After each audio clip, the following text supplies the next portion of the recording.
Assalamualaikum warahmatullahi wabarakatuh. Jumpa lagi bareng saya Pak Bowo, masih di channel yang sama, yaitu channel kelas online, channel yang memberikan informasi pembelajaran bagi sobat belajar dimanapun Anda berada.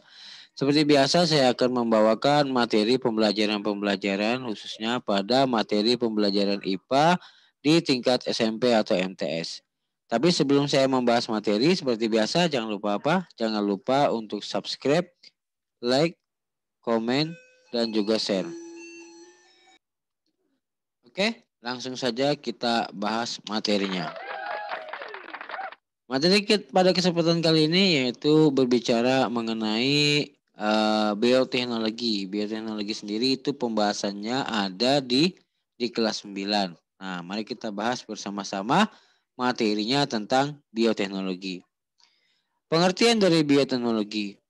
Bioteknologi itu berasal dari dua kata, yaitu ada bio dan juga teknologi. Bio sendiri bio itu berarti makhluk hidup. Ya, bio itu berarti makhluk hidup. Sedangkan teknologi ya itu adalah teknologi. Maka yang dikatakan bioteknologi adalah teknologi yang menggunakan makhluk hidup. Jadi segala macam teknologi yang menggunakan makhluk hidup itu masuk ke dalam bioteknologi.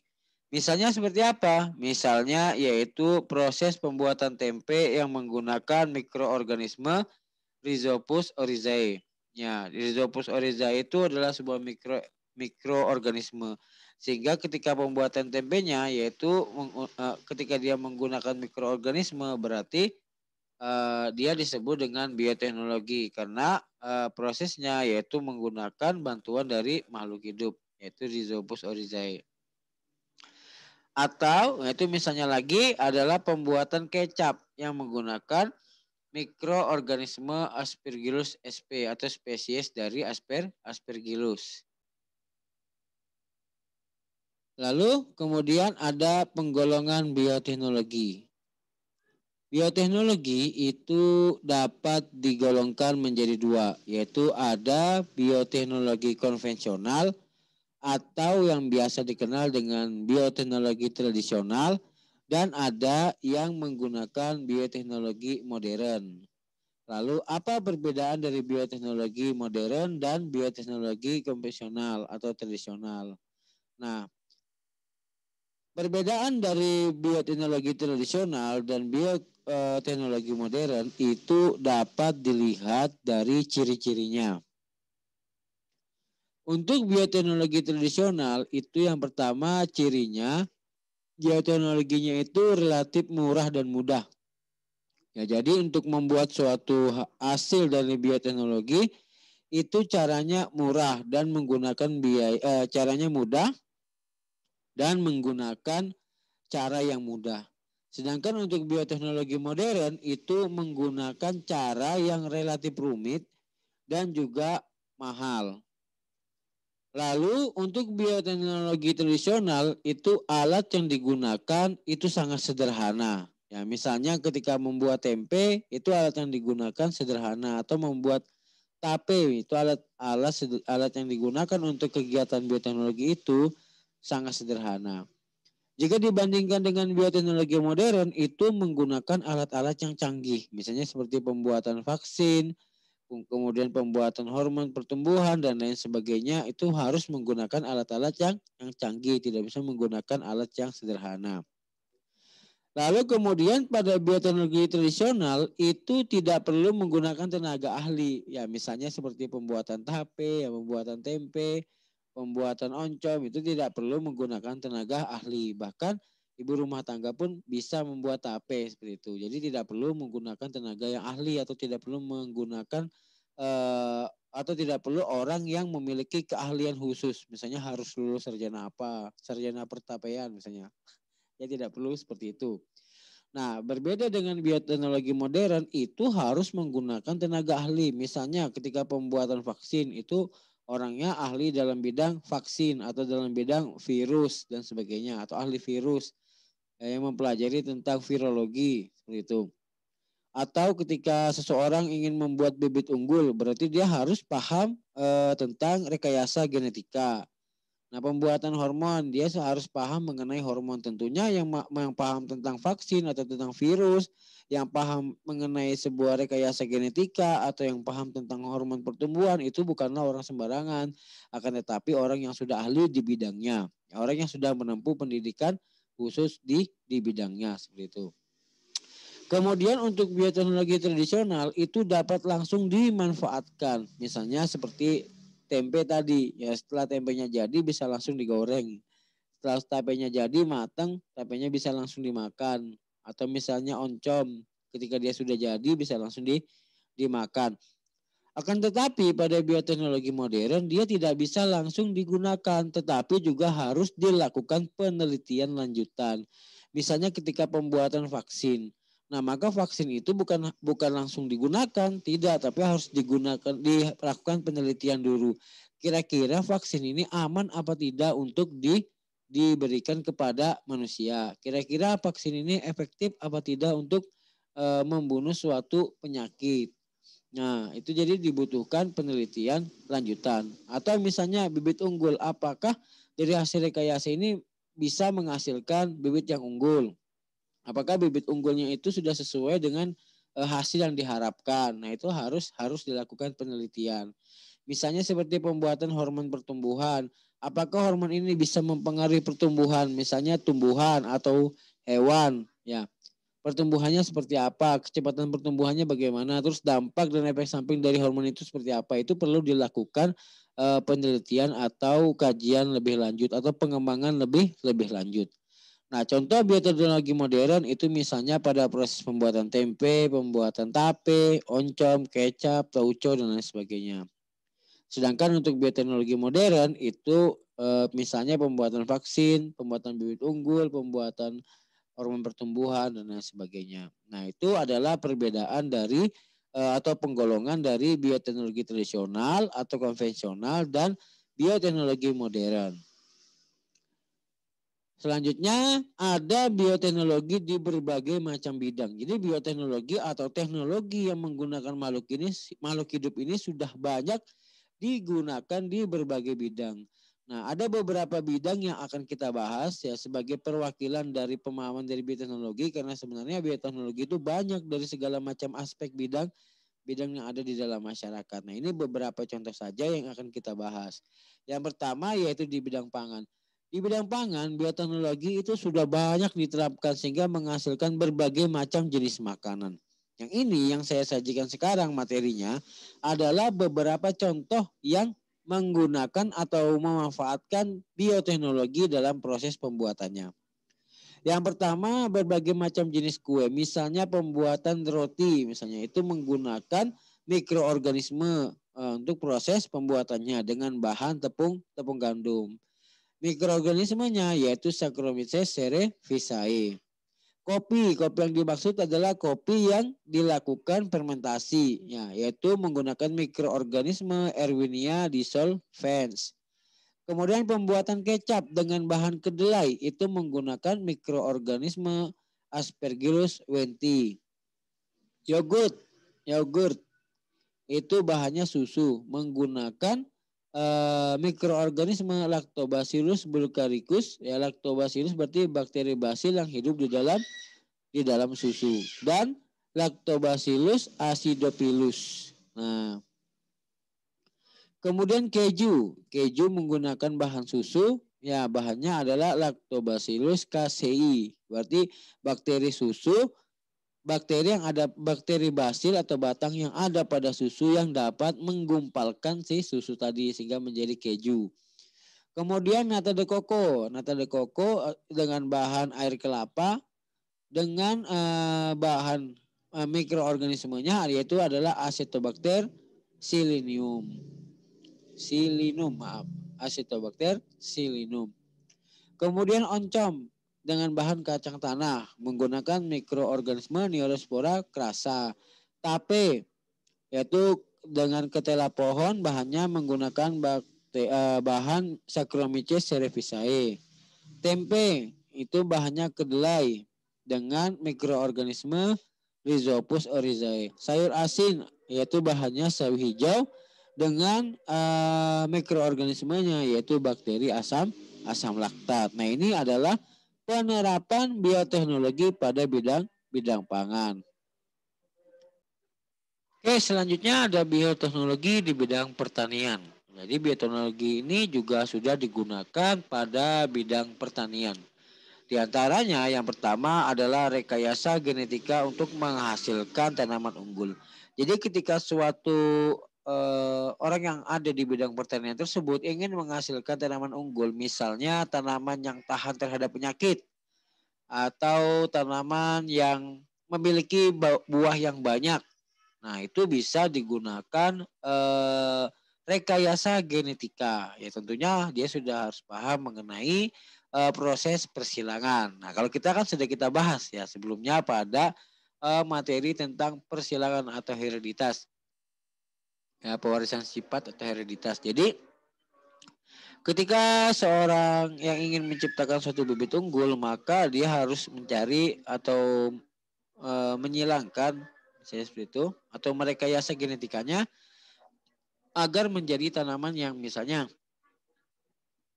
tahan terhadap penyakit atau memiliki buah yang manis, memiliki buah yang banyak. Nah, yang bisa menguntungkan bagi petani.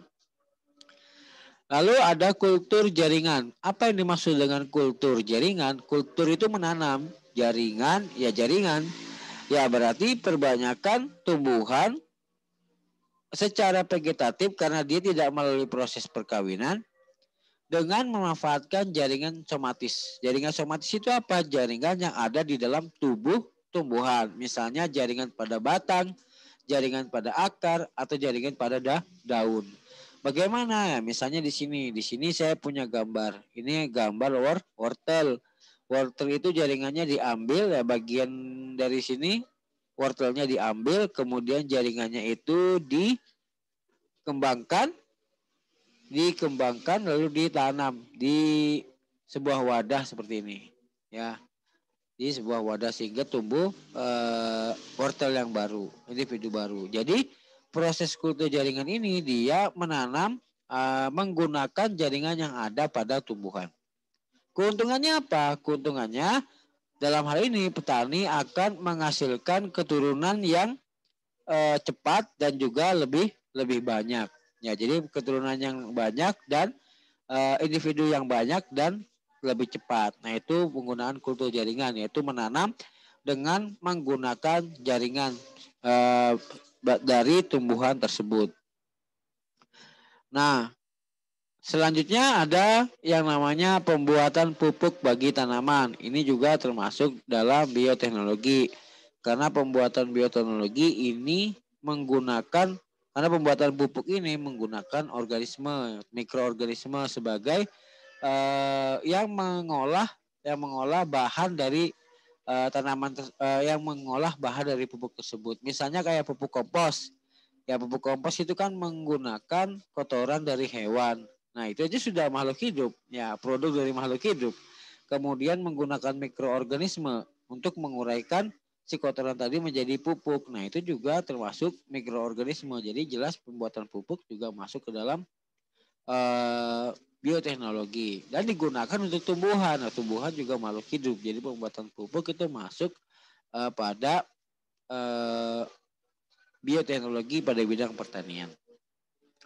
Kemudian ada hidroponik. Hidro itu berarti air. Maka hidroponik itu adalah proses menanam tanaman dengan media air. Nah, misalnya seperti ini. Ini biasa sebenarnya banyak sekarang kita lihat di masyarakat ya, menggunakan media. Jadi dia tidak menggunakan tanah.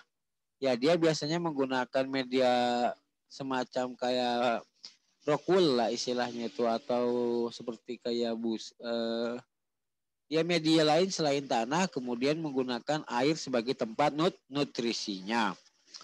Kemudian ada aeroponik. Aero itu udara, maka yaitu dengan menggunakan media udara. Contohnya ini. Jadi ini nutrisinya, nutrisi bagi tanaman tadi itu ada di air ini. Air ini kalau di hidroponik, nah di hidroponik ini tumbuhannya menyentuh air sehingga akarnya tumbuh di sini. Nah, atau misalnya menggunakan media kain misalnya sehingga airnya bisa naik ke sini. Ya, kalau pada aeroponik nanti airnya disemprot. Nah, ini disemprotkan ke bagian tanaman, makanya disebut aeroponik. Selanjutnya ada tanaman transgenik. Tanaman transgenik itu transgenik berarti mengambil gen dari hewan, dari makhluk hidup lain, atau di istilahnya itu adalah gen asing gitu ya. Jadi tanaman transgenik itu adalah tumbuhan yang memiliki sifat baru dari sifat sebelumnya yang tidak dimiliki oleh tumbuhan tersebut sebagai hasil penambahan dari gen yang berasal dari organisme lain. Jadi contohnya di sini, ini ada gen yang berasal dari organisme lain, itu diambil, kemudian dikembangkan dalam sel si tumbuhan dengan harapan gen ini akan membawakan sifat yang berbeda dari sifat tumbuhan yang sebelumnya. Kemudian dikembangkan menjadi individu baru. Selanjutnya pada bidang peternakan itu ada beberapa tahap. Pertama ada pembuatan vaksin pada hewan, misalnya seperti vaksin flu burung.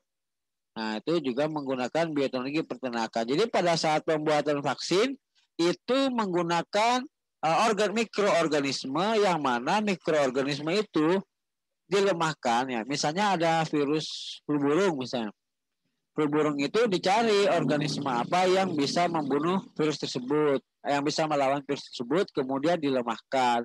Atau dia menghasilkan toksik. Nah, toksinnya itu yang akan diharapkan bisa membunuh si virus tadi. Nah, itulah jadi proses pembuatan vaksin itu. Jadi vaksin itu menggunakan mikroorganisme yang dilemahkan. Diharapkan mikroorganisme tersebut bisa melawan virus tersebut atau bisa menghasilkan racun yang bisa membunuh virus. Kemudian pembuatan hormon pertumbuhan, misalnya pembuatan hormon pada ayam misalnya, sehingga ketika diberikan hormon itu maka ayamnya lebih cepat besar, lebih cepat gemuk, misalnya seperti itu. Kemudian rekayasa genetika untuk menghasilkan hewan yang unggul. Nah, ini hampir sama dengan cerita di bioteknologi pertanian tadi, bahwa dengan menggunakan teknik genetika seseorang si peternak tadi bisa menghasilkan hewan yang unggul. Misalnya ingin menghasilkan hewan yang tahan penyakit atau hewan yang memiliki tubuh yang besar gitu. Nah, itu bisa melalui rekayasa genetika. Selanjutnya ada inseminasi buatan atau istilahnya kawin suntik. Wah, bagaimana Pak? Kawinnya disuntik? Bukan. Jadi dalam hal ini misalnya ada sapi Australia dengan sapi Bali. Sapinya yang satu ada di Australia, yang satu ada di Bali di Indonesia. Agar menghasilkan bebek yang unggul, karena misalnya sapi Australia itu memiliki badan yang besar, ya badan yang besar misalnya seperti itu, sedangkan sapi Bali misalnya tahan penyakit misalnya seperti itu ya misalnya. Lalu bagaimana supaya menghasilkan sapi yang berbadan besar dan tahan terhadap penyakit? Nah, jadi diambillah si sel sperma yang ada di Australia tadi.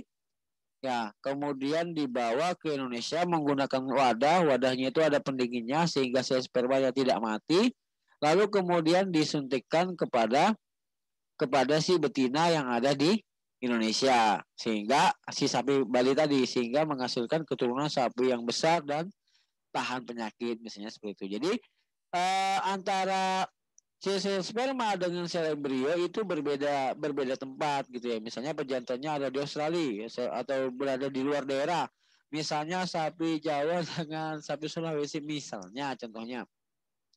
Lalu mau disilangkan, mau dikawinkan, berarti diambil sel spermanya, kemudian diambil seperti itu, terus diambilkan, di ditaruh di satu wadah, kemudian nanti dikawinkan secara buatan, ya disuntikkan seperti itu, sehingga disebut dengan inseminasi buatan atau istilahnya bahasanya kawin suntik.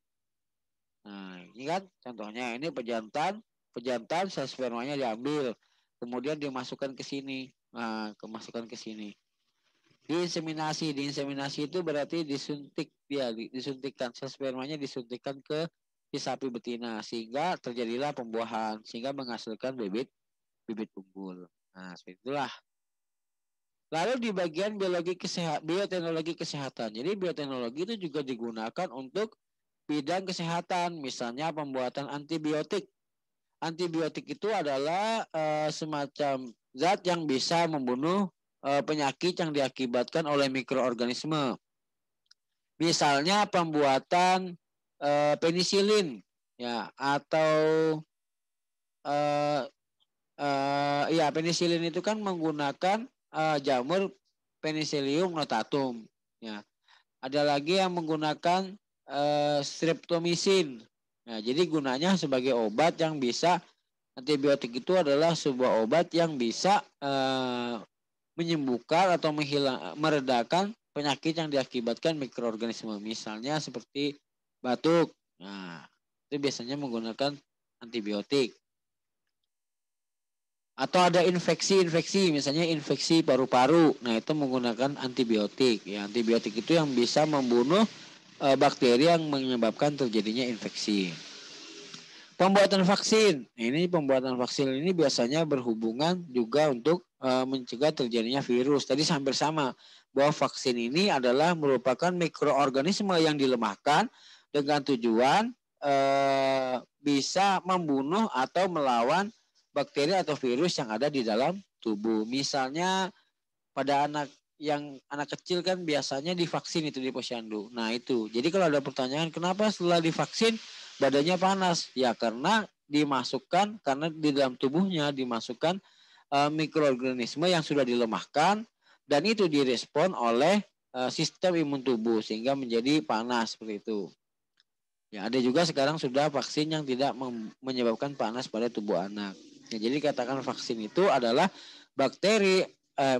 mikroorganisme yang dilemahkan atau dia menghasilkan toksin yang dapat membunuh virus atau bakteri yang ada di dalam tubuh. Sehingga ketika virus atau bakteri itu masuk, tubuh kita sudah kebal terhadap pengaruh virus atau bakteri tersebut.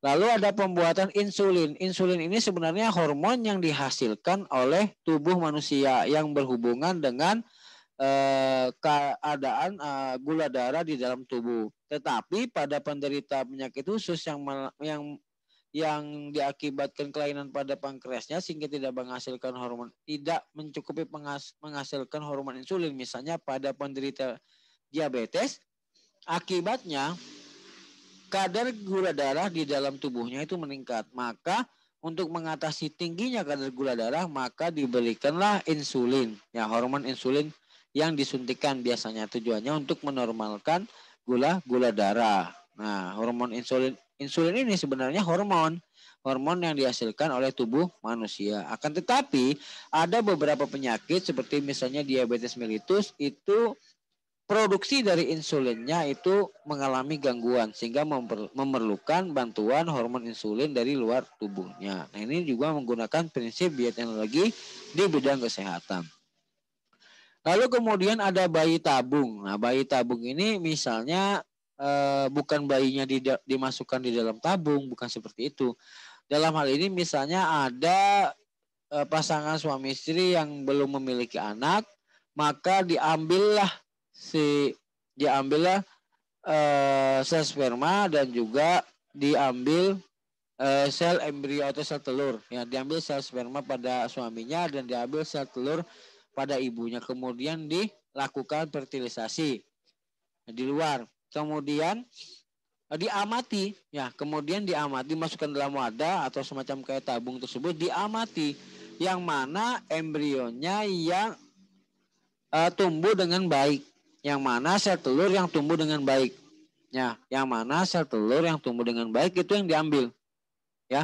Jadi diambil sel telurnya, kemudian sel telur betina, sel telurnya dan sel sperma, sel telur dari istrinya, sel sperma dari si suaminya, kemudian dijadikan atau dilakukan fertilisasi, kemudian dilihat mana perkembangan sel telur yang baik, itu yang diambil lalu ditaruh di rahim. Ya, itu biasanya bagi pasangan yang tidak atau belum atau sulit untuk memiliki anak seperti itu. Lalu ada terapi gen. Gen ada beberapa penyakit yang disebabkan oleh gen yang sudah rusak. Misalnya pada penyakit tumor atau kanker. Nah, seperti itu. Maka itu bisa dilakukan dengan terapi gen ya, dengan cara menambahkan atau misalnya mengganti gen atau memberikan gen tertentu atau terapi menggunakan gen tersebut sehingga bisa mencegah atau menyembuhkan penyakit tumor atau kankernya. Ya. Kemudian ada terapi hormon. Ini juga biasanya digunakan apabila berhubungan dengan kesuburan. Ya, apabila pasangan tadi belum memiliki anak juga bisa menggunakan metode terapi hormon. Ya, jadi dilihat saat diperiksa yang mana yang tidak subur misalnya. Kan banyak ya penyebabnya. Penyebab terjadinya seseorang belum memiliki anak itu banyak. Di antaranya yaitu tadi ada yang di antaranya yang kurang subur. Maka dilakukan terapi hormon untuk meningkatkan kesuburannya. Nah, sehingga bisa mudah untuk memiliki anak. Oke, dengan berakhirnya pembahasan dari bioteknologi di bidang kesehatan, maka berakhir juga pembahasan kita pada kesempatan kali ini. Mohon maaf apabila ada kesalahan. Jika ada yang tidak paham dari penjelasan saya, silakan langsung tulis di kolom komentar. Jika kalian menganggap video ini bermanfaat, jangan lupa untuk di-share agar teman-teman yang lain bisa belajar dari video ini dan mendapatkan manfaat yang sama dengan sobat belajar dimanapun berada. Sekian dan terima kasih. Assalamualaikum warahmatullahi wabarakatuh.